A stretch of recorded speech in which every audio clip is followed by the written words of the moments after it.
Não existe nada mais importante para o ser humano do que água. Sem água a gente pode morrer em até 72 horas. Eu diria que a gente é viciado em água, tá bom?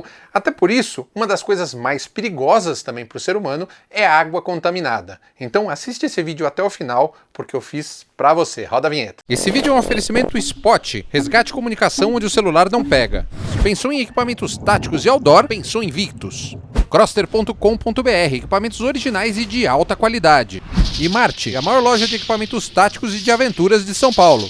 Fala pessoal, tudo bem? Hoje a gente vai aprender como purificar a água em campo, em expedições ou em sobrevivência e também em casa. E esse é um assunto extremamente importante, como eu falei, então não esqueça o seu like e compartilhe esse vídeo que você pode estar ajudando alguém. Bom, deixa eu colocar aqui na tela o menu do vídeo. Bom, a gente vai começar pela definição de água potável e depois a gente já passa para água em campo, na natureza. Eu quero saber qual o problema de beber água direto de um rio ou de lago e se tem alguma dica. Aí vou perguntar qual a pior doença que eu posso pegar, se o tratamento com água sanitária é eficiente, vou perguntar também sobre o tratamento com pastilha de cloro, se a fervura é realmente melhor e se os filtros são totalmente eficientes. Aí a gente passa para água em casa, na sua residência, e eu quero saber se a água de poço é sempre potável, se a água das nascentes também é sempre potável, se a água da torneira é sempre boa, se a água de qualquer filtro que você compra é boa ou qual o melhor filtro para sua residência, se a água comprada, né, a mineral, é realmente melhor, se o flúor é bom ou ruim, vou perguntar se a água alcalina é realmente melhor, se a água com gás é uma água normal, se a água com ozônio é boa e por que a água da torneira às vezes sai esbranquiçada. E aí quero saber por que a água tem validade e como eu posso armazenar água por longos períodos. Para finalizar, a gente vai falar do filtro da Stonewater e da parceria que eu fiz com eles, então fica até o final que vai valer a pena, tá bom? Bom pessoal, eu descobri que eu fazia muita coisa errada a respeito de purificação de água quando eu assisti o podcast com a Camila Beninca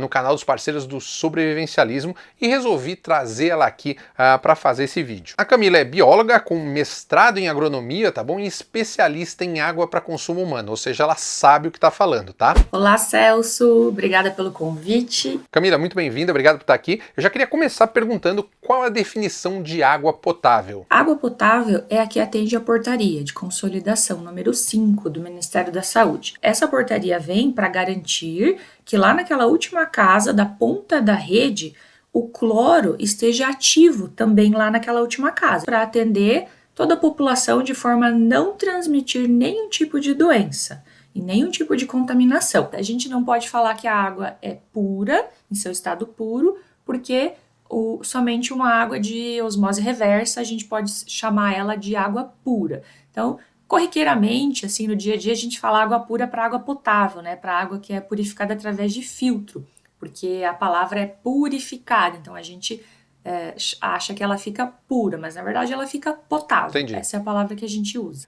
Bom, vamos começar falando de água em campo, no outdoor, para a gente usar aí nas nossas expedições, em sobrevivência, tá? Qual o problema de eu tomar água direto de um rio sem tratar, ou de uma lagoa, enfim? Que doenças eu posso pegar? Então, o que pode conter num rio? Todos os tipos de contaminação possíveis, desde bactérias, vírus, algas, protozoários, metais pesados, agrotóxicos, fármacos. Então você não sabe se a água está potável só de olhar para um rio, não tem como a gente saber. Vários rios do Brasil recebem dejeto de esgoto tratado e não tratado, então não tem como você saber, olhando para um rio, se lá quilômetros para cima ele está recebendo algum tipo de esgoto. Bactéria como a Escherichia coli, por exemplo, quando ela está presente em uma água que é de consumo humano, significa que existe contaminação fecal nessa água. E significa que, além dessa bactéria Escherichia coli, a gente pode encontrar diversos outros patógenos na água, porque se tem fezes na água, várias outras contaminações a gente também pode encontrar através das fezes de seres humanos, que são animais de sangue quente, e também de aves. Então a gente pode encontrar toxoplasmose, a gente pode encontrar amebíase, a gente pode encontrar salmonela, a gente pode adquirir lombrigas, ascaris lumbricoides, tudo através da água. A gente pode adquirir giardia, cryptosporidium. Esses dois últimos protozoários, eles causam bastante surtos de doenças de veiculação hídrica no Brasil. Quando você for escolher locais e pontos de coleta para pegar água, escolha córregos e rios bem estreitos, porque se ele é estreito, significa que mais perto do olho d'água ele está, mais perto da nascente de água ele está. Significa que menor a chance desta água estar contaminada. Não significa que ela está livre de contaminações, só fazendo análise de água para saber. Mas para você coletar água com um filtro, ou coletar água para fazer o tratamento com cloro, ou para ferver a água, escolha esses pontos de coleta quando você estiver fazendo uma trilha, um acampamento, ou estiver em uma montanha em qualquer lugar que precise coletar água. E qual a pior doença que eu posso pegar tomando água de um rio ou de uma lagoa? No último século, o Brasil já passou por 6 pandemias de cólera. Hoje, essa doença não está muito ativa, mas ela pode voltar a qualquer momento. Ela é causada por uma bactéria chamada Vibrio cholerae e ela vem através de águas não tratadas. Ela causa sintomas muito fortes e em 10% dos pacientes que se contaminam com essa bactéria, eles podem evoluir à morte muito rapidamente. Então, é uma doença de veiculação hídrica que é a que mais rápido pode causar a morte. Uma coisa que a gente sempre aprendeu desde cedo é que você pode tratar 1 litro de água em campo com 2 gotinhas de água sanitária. Isso é suficiente? É efetivo? Então, a água sanitária, ela é o hipoclorito de sódio de 2 a 2,5%. Ele é muito eficiente, sim. Ele tem desvantagens e tem vantagens. Então, vamos falar sobre elas. O que ele vai matar nessa água? Vai matar todos os vírus e todas as bactérias. Isso vai agir com eficiência. O cloro age com muita eficiência nesses 2 grupos. Porém, o que ele não faz? Ele não consegue matar os cistos e oocistos de Giardia criptosporídeo, que são as formas resistentes desses 2 protozoários. Ele não vai conseguir filtrar a matéria orgânica em suspensão, ele não vai conseguir reduzir metais pesados, ele vai reagir com várias substâncias ali da água e podem formar trialometanos. Os trialometanos é um produto da reação química do cloro com a matéria orgânica da água. Então, quando você coloca cloro em uma água suja, em uma água contaminada com coisas que você não conhece, acontecem reações químicas do cloro. Então, a gente não sabe tudo o que pode acontecer ali. O ideal é sempre filtrar antes e clorar depois, sempre necessariamente nessa ordem. Você deve primeiro filtrar a água e depois clorar. Então, você vai estar eliminando a matéria orgânica, vai estar eliminando qualquer sujeira e depois vai matar os vírus e as bactérias existentes ali. Essa é uma forma de te proteger muito eficiente contra grandes grupos de patógenos, que são as bactérias e os vírus. Entendi, Camila, obrigado. Mas ainda falando de tratamento químico, e as pastilhas de cloro, aquelas pastilhas que você usa 1 ou 2 pastilhas em 1 litro de água? O tratamento com o clorim e o tratamento com o hipoclorito de sódio é a mesma coisa. Todos eles são à base de cloro. O cloro do sistema de distribuição, o cloro do hipoclorito, o cloro do clorim, o cloro das piscinas, cada um em sua combinação diferente e em suas concentrações diferentes. Todos com o objetivo de matar bactérias e vírus. Somente esses 2 grupos. Entendi. Outro método que a gente usa bastante, Camila, é a fervura, né? É você ferver a água. É trabalhoso, demora mais para você ferver, você tem que fazer a fogueira, esperar ferver, esperar esfriar, mas a fervura, ela é suficiente? E como ela é em relação aos outros tratamentos que a gente falou aqui? Então, a fervura vai matar todos os vírus, todas as bactérias e todos os protozoários, mesmo as formas resistentes. Então, ela apresenta uma vantagem em cima do cloro, por matar essas formas resistentes de protozoários que causam doenças de veiculação hídrica.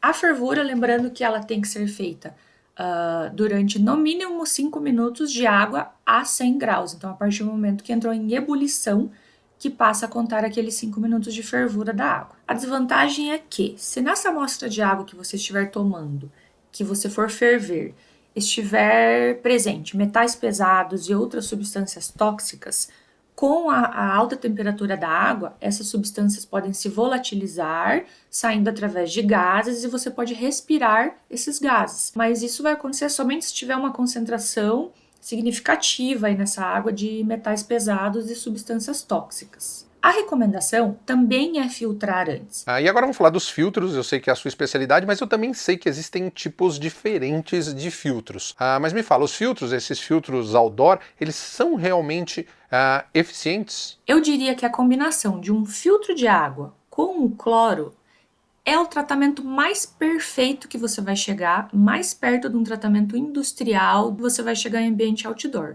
Então, a combinação de um filtro contendo carvão ativado, contendo uma membrana filtrante aí de 0,01 microns, e se você ainda quiser adicionar 2 gotas de hipoclorito por litro de água, não vai sobrar nada nessa tua água, não tem chance de você se contaminar com alguma coisa.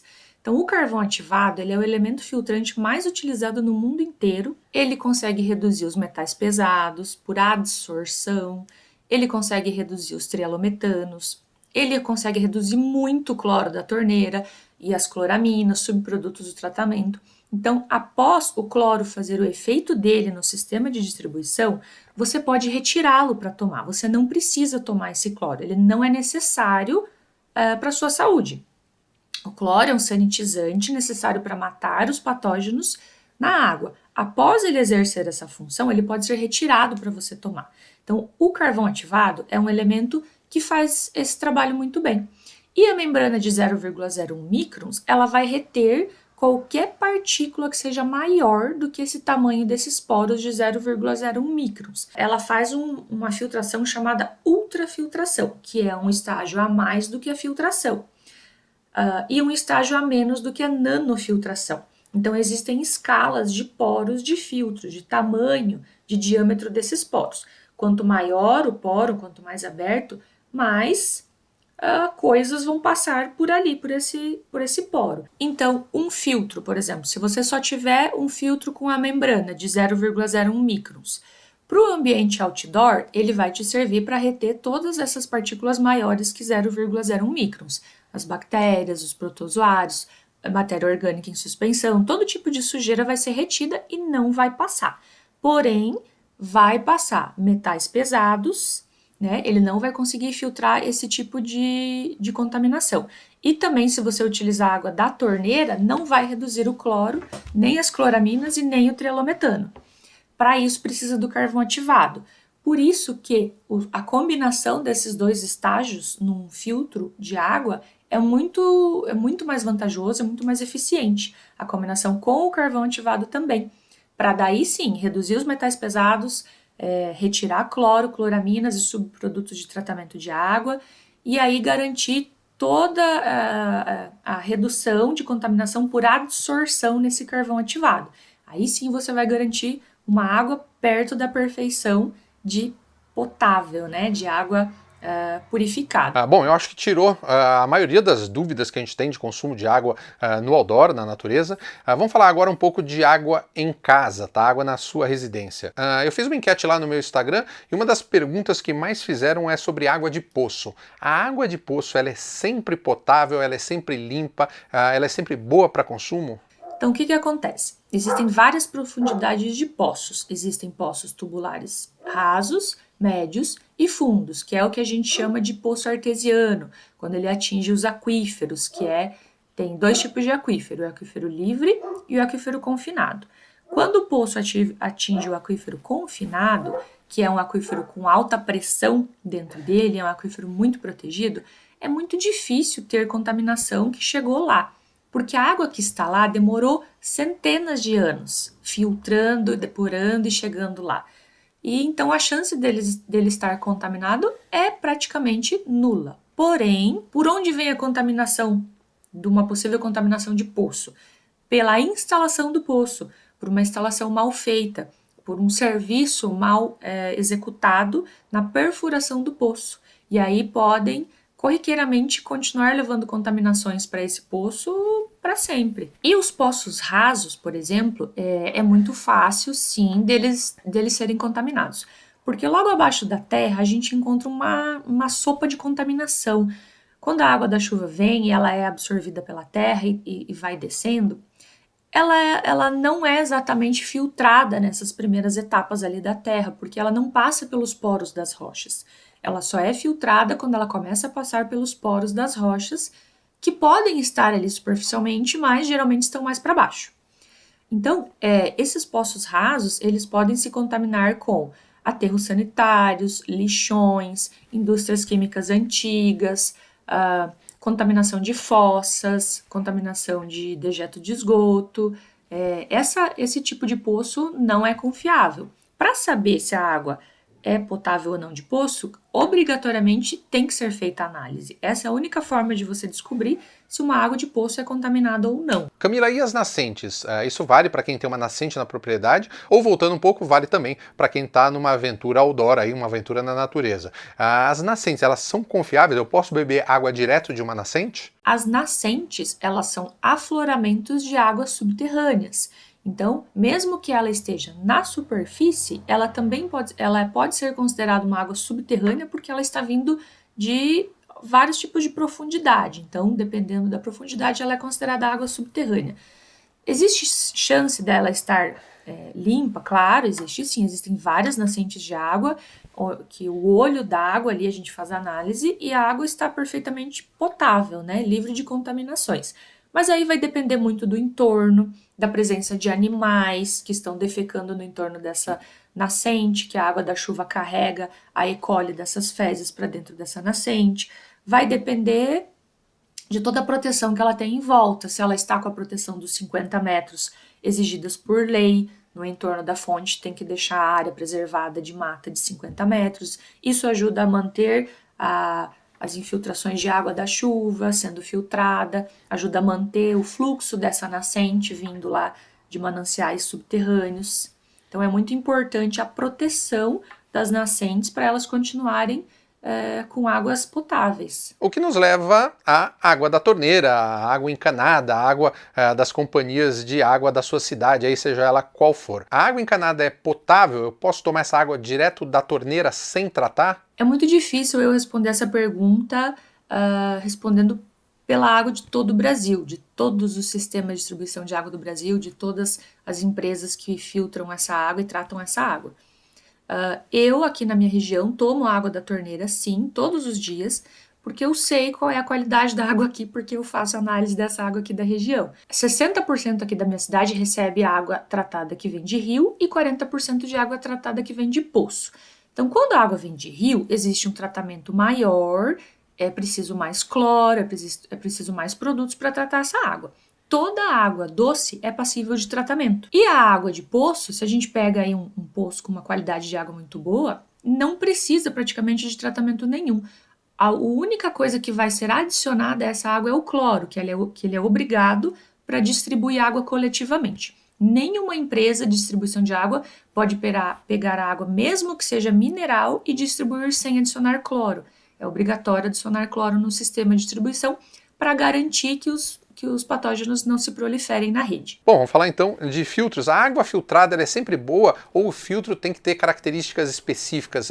Qual filtro é melhor? Que filtro eu tenho que usar? Aí existem alguns receios de tomar a água da torneira, né? Tem pessoas que têm receio do gosto de cloro, mas, gente, o cloro é muito importante, ele tem que estar ali no sistema de distribuição. E você pode retirá-lo através de um filtro da sua casa. Você pode instalar um filtro com carvão. O filtro mais simples que você conseguir encontrar que tenha carvão, o mais barato que você encontrar, ele vai retirar o gosto do cloro da água, sim. E existem outros problemas também em água da torneira em alguns estados do Brasil. Por exemplo, no Rio de Janeiro, existe o problema da geosmina. O problema da geosmina no Rio de Janeiro confere gosto ruim à água. O carvão ativado, ele tem grande potencial de retirar o gosto da geosmina, sim. Porém, precisa de bastante quantidade de carvão ativado para conseguir retirar o gosto dela. Ela é bem fortinha, assim, ela fica um sabor residual pesadinho na água. Mas ela não causa doença, ela só confere o gosto na água da tubulação. E se conseguir comprar um filtro somente de barro, que é o filtro que filtra por gravidade, utilizando a água da torneira, ele já vai te ajudar bastante, ele já vai retirar todo sabor residual que fica na água que a população não gosta, que é aquele gostinho de cloro. Ele vai dar uma purificada boa nessa água para você continuar achando ela saborosa, né? Para você continuar achando a água da torneira saborosa. Nos resta perguntar da água mineral, da água comprada em garrafinhas. Essa água ela é realmente melhor como a gente recebe na mídia, como eles tentam vender a ideia? Muitas pessoas trocam a água da torneira pela mineral, achando que estão mais protegidas de doenças, que vão ter mais saúde por causa dos sais minerais. E não é bem assim a história. Então, a água mineral, no Brasil, é muito pobre em sais minerais. As rochas que conferem esses sais minerais no Brasil, elas não conseguem mineralizar altamente a água, a ponto dela ser hipermineral, muito mineral. E isso não quer dizer, isso não é uma coisa ruim, isso é uma coisa muito boa, porque águas minerais, com alta quantidade de sais minerais, você não consegue nem tomar, de tão forte que é o gosto.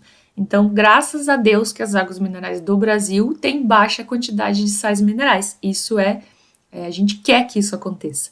Então, a diferença de sais minerais da água da torneira para a água mineral, existe essa diferença, tem mais sais minerais na água mineral do que da torneira, que passou por um tratamento, porém isso não vai afetar em nada a tua saúde. Porque os sais minerais a gente consegue através da alimentação.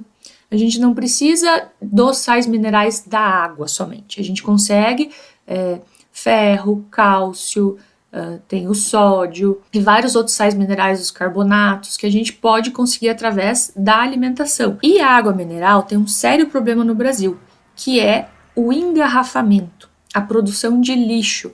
Toda água mineral, para ser distribuída para a população, obrigatoriamente tem que ser envasada. E qual que é o impacto disso? A água da torneira, a tubulação já existe, você já instalou ela, a tubulação está paga, a torneira está paga, é um sistema universal de distribuir água, todo mundo já recebe nas casas, é muito mais barato e se você não gosta ali do gosto do cloro, você pode adicionar um filtro de água na sua casa. E a água mineral, ela gera essa produção de lixo gigante. Então, se você pensar que uma pessoa para de tomar totalmente a água da torneira e começa a tomar somente água mineral todos os dias da sua vida, vamos dizer que ela produz 365 recipientes plásticos descartáveis por ano, que vão ser jogados no meio ambiente. Cada um deles demora 450 anos para serem decompostos, né? Mais ou menos isso. Então, a produção de lixo é gigantesca com a água mineral. E vamos dizer, não tem motivo para você fazer isso. Você pode utilizar água da torneira, você pode instalar o seu filtro, que você vai garantir água potável e muito boa para a sua saúde. Você não precisa viver de água mineral. E o flúor? O flúor é mesmo um salvador dos dentes ou isso também já ficou no passado? O flúor no sistema de distribuição, ele é um programa que começou, acho que na década de 70, por aí, se eu não me engano, onde a incidência de cárie dentária na população mundial era muito grande, era uma doença, uma epidemia a cárie, então não tinha controle isso, e foi uma maneira de diminuir a incidência dessa cárie na população. E foi um programa que deu certo, sim. Porém, hoje, com o aumento do consumo das pastas de dente, né, dos cremes dentais, que tem grandes quantidades de flúor colocados topicamente no dente, não há mais a necessidade da gente ingerir o flúor, porque a gente não precisa ingerir o flúor, a gente só tem que passar ele localmente nos dentes. Então aí está a grande discussão. Por exemplo, crianças não podem usar pasta de dente com flúor porque elas ainda não sabem cuspir, né? Então elas podem engolir o flúor, e isso causa fluorose.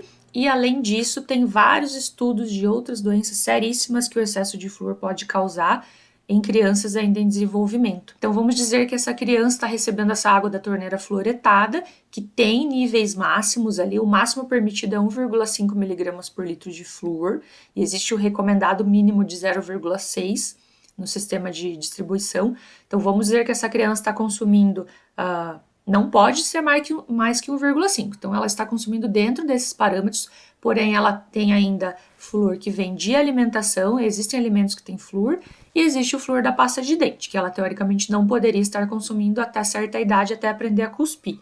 E após isso, então, a criança já pode aplicar topicamente o flúor, ele é benéfico para os dentes, é necessário essa mineralização para combater a cárie, porém a gente não precisa tomar esse produto. Então, essa é a grande polêmica do flúor na água. A população não quer mais que tenha flúor no sistema de distribuição público. A população quer escolher se vai tomar ou não água fluoretada, né? Ela não quer ser obrigada a tomar mais.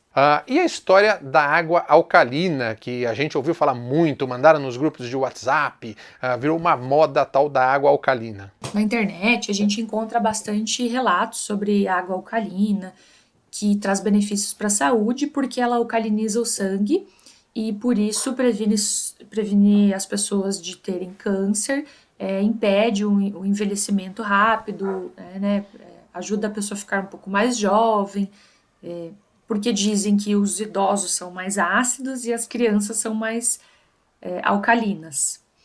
Então, qual que é a promessa? Tome bastante água alcalina para alcalinizar o seu corpo, o seu sangue, impedindo assim o crescimento de alguns tipos de câncer, né, e te trazendo saúde. Será que isso é verdade? Será que você consegue alcalinizar mesmo, alterar o pH do seu sangue? Então, se você conseguir, o pH do seu sangue é 7,3 a 7,4. Se você conseguir alterar isso, você vai parar no hospital. Você não vai conseguir alterar o pH do seu sangue. Ele vai permanecer nessa escala. Então, de 0 a 14, que é a escala de um pH, 7 é o número neutro para o pH. Se você tomar água próximas a esse 7, tá tudo bem. E se você tomar água levemente ácida e levemente alcalina, também está tudo bem. Você, tomando água com pH 2 ou pH 10, já está fora dos parâmetros estabelecidos pela portaria de consolidação número 5. Lá diz que a gente tem que tomar água com pH entre 6 e 9. Essa é a escala de pH que está na portaria. Então, até na nossa torneira tem que chegar água com essa escala de pH. Se a gente tomar bastante água com pH 9, 10, não vai ocasionar nenhum mal à saúde, mas ela não é necessária. Isso não vai ocasionar, não vai te trazer juventude, não vai te prevenir de câncer por alterar o pH do seu sangue. Esse tipo de promessa é falsa. Então, você pode tomar sim água alcalina se você já tem um filtro que alcaliniza e você já pagou caro nesse filtro, você pode continuar tomando ele sem problema nenhum. Mas quem está pensando em comprar um filtro, não gaste dinheiro com isso.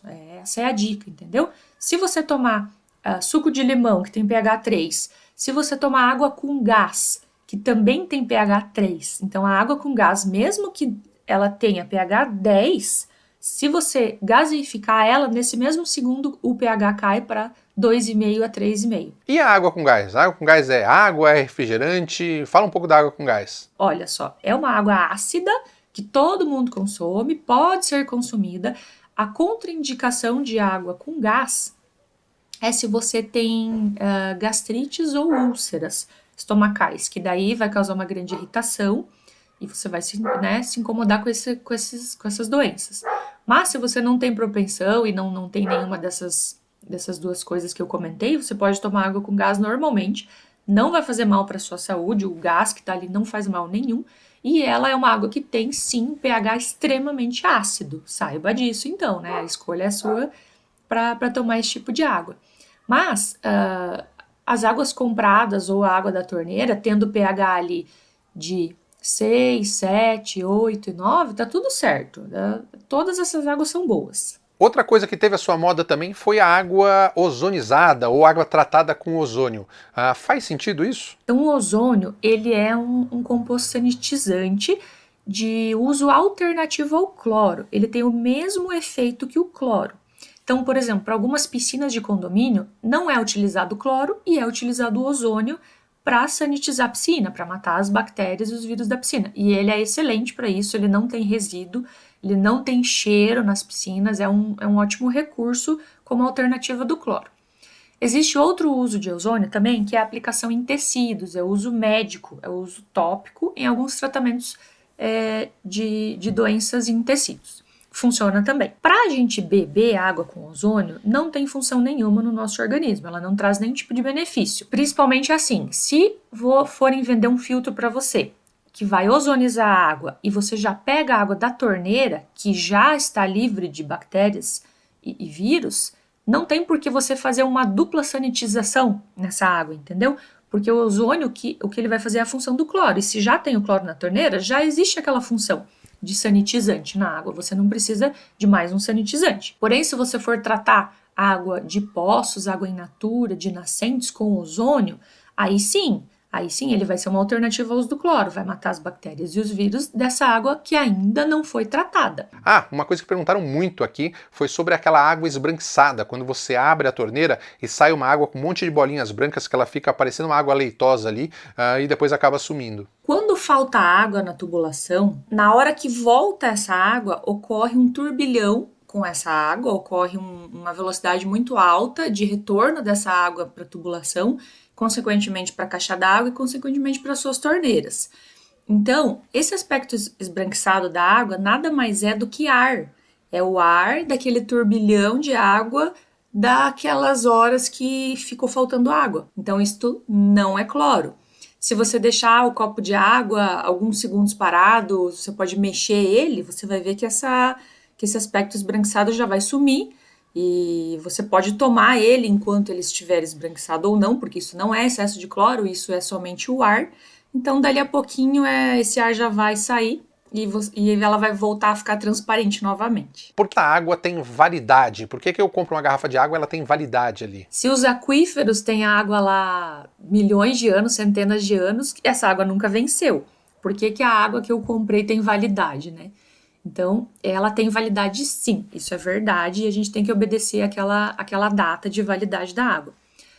Por quê? Porque a água envasada, ela passou por processos industriais feitos por seres humanos também, passíveis de falha. Então, a água envasada, ela não pode ser clorada, né? Aquela água, existe água de mesa, existem outros tipos de águas que podem receber o cloro, que são vendidas daí como água tratada. Mas a água mineral, que não recebe cloro, então ela pode se contaminar ao longo do tempo por falhas ali na tampa, por falhas de algum tipo de processo, e um tempo depois um cistozinho ou um oocisto ou alguma coisa de algum patógeno pode se proliferar depois de um tempo. E também, o outro motivo é o plástico. Todo plástico desses tipos de garrafa soltam microplásticos na água. E aí começa uma reação de toxicidade para os nossos organismos. Então, essa combinação da água com o plástico, nem sempre ela é benéfica ao longo prazo, né? Podem aí soltar alguns tipos de microplásticos, aí dependendo se é PET, se é plástico mais fino, existem aí vários tipos de plásticos, alguns soltam mais toxinas que o outro. Tem que ser livre de BPA, tem que ser livre de todos aqueles bisfenóis, né? Para não causar nenhum tipo de problema para a nossa saúde. Mas então a água tem validade sim. A água envasada em vidro tem validade de 24 meses, ou seja, 2 anos. A água envasada em plásticos PET, que são aqueles mais resistentes, tem validade de 1 ano.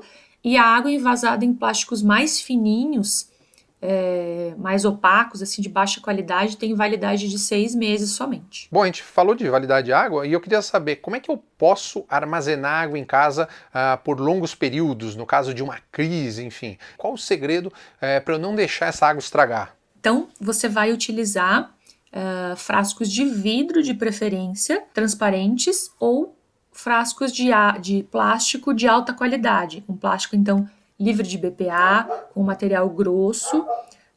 Frascos de garrafa de água com gás costumam ser mais resistentes, com um plástico mais grosso. Então, você vai utilizar aquele hipoclorito de sódio que tem lá na sua despensa, lá na sua lavanderia, é aquele mesmo que você vai utilizar para armazenar e tratar essa água para guardar. Então, você vai olhar no rótulo dele. Esse hipoclorito tem que estar na concentração de 2 a 2,5%, e você vai utilizar 2 gotas desse hipoclorito para cada litro de água que você quer armazenar. Então, se você vai pegar aí recipiente de 1,5 litro de água, você vai utilizar 3 gotas de hipoclorito.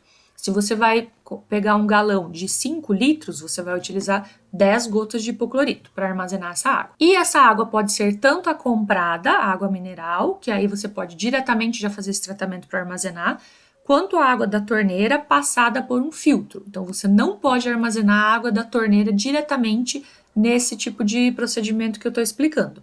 Tem que ser passado por um filtro. Não pode ser água de osmose reversa, onde são retirados todos os sais minerais, e também não pode ser água diretamente da torneira, tem que ser passada por um filtro. Por exemplo, um filtro de carvão ativado com uma membrana, um filtro com poros de cerâmica, algum tipo de filtro doméstico já serve. E aí você vai deixar um espaço em cima dessa garrafa, você não vai preencher de água até a tampa, vai sobrar um espaço aí de ar que vai servir para você mexer essa garrafa de 1 em 1 ano.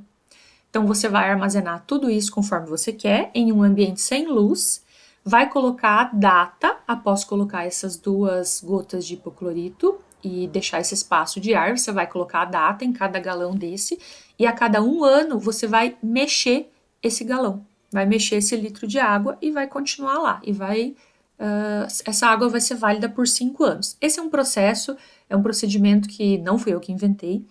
Ele é usado nos Estados Unidos, é usado em diversos outros países para armazenagem de água a longo prazo. Vamos encerrar falando de coisa boa. Você tem uma marca de filtro de água, uma garrafa com filtro. Como nasceu essa ideia e quais os diferenciais da Stone Water para os outros filtros? Então esse aqui é o nosso xodó. Essa é a Stone Water. Ela nasceu para trazer e levar água filtrada a todos os tipos de pessoas, em qualquer lugar, aonde quer que esteja numa viagem, esteja dentro de casa, esteja em ambiente de trabalho, esteja praticando esportes, tanto indoor quanto outdoor. A ideia dela, então, é levar água livre de contaminações e também substituir a compra de 3.000 garrafas descartáveis. Por quê? O filtro da Stone tem validade de 1.500 litros de água, que é esse aqui. Então, o que vai acontecer? Ele vai substituir 3.000 garrafinhas descartáveis de 500 ml. Então, se você fizer a conta, ele vai filtrar toda essa quantidade de água, esses 1.500 litros de água. Aqui a gente tem 2 estágios de filtração. Então, o que a gente colocou aqui dentro? Uma etapa de carvão ativado, com prata coloidal, que impede a autocontaminação do filtro. Essa etapa de carvão ativado, então, ela vai reduzir os metais pesados, ela vai reduzir o cloro, a cloramina e os trialometanos do sistema de tratamento de água, ela vai reduzir fenóis, sulfatos de hidrogênio, reduzir cor, odor e sabor, retirar matéria orgânica em suspensão, qualquer tipo de particulado. Então, ele vai ajudar nesse processo de adsorção. A outra etapa do filtro, que é uma etapa bem grande, é a etapa física, que é a membrana de 0,01 microns. Então, aqui vai reter todos os tipos de patógenos, né? Protozoários, aqueles cistos e oocistos, as bactérias que sejam maiores que 0,01 microns, que são 99,99% de todas as bactérias de transmissão de doenças de veiculação hídrica que existem nos nossos corpos hídricos por aí. Então, vai te proteger de doenças, né, desses patógenos que a gente encontra em rios, em poços, em córregos, em cachoeiras, e também vai tratar a água da torneira como um filtro doméstico. E a vantagem é que você vai levar ela por aí, né? Então, eu vou mostrar um pouquinho aqui dos detalhes dela para vocês. Aqui em cima a gente tem um sistema de trava para levar na mochila, né? Para não correr o risco de acionar a abertura da tampa, ó. Temos uma bússola, tá? Temos esse bico de silicone antimicrobiano, ele é bem macio e ele impede a proliferação, então, de bactérias. Existe, então, essa tampa aqui para deixar bem higienizado, né, o bocal onde a gente vai tomar a água. Aqui dentro a gente tem um filtro removível, então, aqui é a parte onde a gente acopla. E se a gente não quiser filtrar a água, se você tiver já com uma água boa e não quiser economizar o tempo de validade do filtro e tomar água de coco, tomar sucos, fazer uma garrafa comum, né, que não vai filtrar, você vai acoplar esse canudo de silicone, né, reutilizável aqui nesse bocal e vai poder utilizar líquidos que você não vai filtrar. Outra parte interessante dela é o corpo. Esse material aqui é de tritã. Então, ele é livre de BPA e é extremamente resistente a todo tipo de pancada, todo tipo de queda. É um material muito resistente, que não quebra. Você vai garantir aí que não vai perder a sua água, né, numa trilha, num ambiente outdoor, porque imagina você ter uma garrafa de água lá e é a única garrafa que você tem, ela quebra ainda por cima. Então, a gente quis garantir que isso nunca vai acontecer, que não vai acontecer nenhum tipo de vazamento de água com esse corpo aqui. A água filtra instantaneamente no momento que você toma, ela passa pelo filtro e não precisa de um tempo de ação, como ocorre com o clorinho ou com os cloros, né? Ela já pode ser tomada instantaneamente. O filtro tem validade de 1.500 litros ou 1 ano, por causa do carvão ativado, que ele tem essa vida útil de 1 ano. Após esse período de 1 ano, você vai simplesmente trocar o refil, né? Que é a parte de dentro aí da garrafa, né? A garrafa é a eterna, Você pode utilizar ela para sempre, higienizando ela sempre com água e sabão, nunca passando sabão dentro do filtro, lá por dentro do filtro, né? Você tira o filtro e higieniza a sua garrafa normalmente com água e sabão. E quando você utilizar águas muito barrentas, muito sujas, com alta quantidade de turbidez, você vai fazer a retrolavagem do sistema de filtração, que é com essa seringa aqui. Então, a gente vai pegar água dela mesma. Se você não tiver outro tipo de água, você vai puxar, você vai acoplar aqui no bico e vai puxar a água dela mesma. Então, você vai, para fazer a retrolavagem, você vai utilizar a mesma água que está lá dentro e empurrar de volta. Então, você vai puxar a água e vai empurrar de volta para fazer a retrolavagem. Pode ser feito com a água da torneira também, porque ela vai filtrar da mesma forma. Você deve fazer a retrolavagem a cada 2 ou 3 meses, se você utilizou nessa garrafa, nesse filtro, somente águas mais limpas, água da torneira, água de poços mais limpas. Se você utilizou águas muito barrentas, com uma turbidez muito grande, você tem que fazer a retrolavagem cada vez que você voltou da trilha, que você voltou da viagem, cada vez que você passou por essas águas barrentas dentro do filtro, para que não fique muita sujeira lá na primeira parte de filtragem da etapa do carvão ativado. Então, você nunca mais vai precisar comprar uma garrafinha de água descartável. Você leva a Stone para qualquer lugar e filtra a água que você encontrar, seja ela água de torneira de algum posto de gasolina, seja parar em beira de estrada para pegar água de rios, de córregos, de lagos. Você vai utilizar a Stone e vai garantir uma água ultrafiltrada com a membrana de 0,01 microns, vai garantir redução de metais pesados, retirada de cor, odor e sabor, qualquer sujeira da água por causa do carvão ativado, que tem essa grande função de adsorção. E você também colabora muito para a não produção de lixo ambiental, né? Então, deixando de jogar no meio ambiente todas aquelas garrafas descartáveis que você iria comprar pelo caminho. Camila, eu queria agradecer demais a sua entrevista, acho que foi esclarecedora, é importantíssimo, o tema tem que ser abordado. Quero agradecer aos amigos do Sobrevivencialismo que me passaram o teu contato e queria agradecer também aos membros do canal, mandar um abraço para todos os escoteiros do Brasil, para toda a comunidade do jiu-jitsu brasileiro e para cada um de vocês. Não esquece, dá um like nesse vídeo e compartilha porque o tema é realmente importante, tá bom? Valeu, pessoal, fui!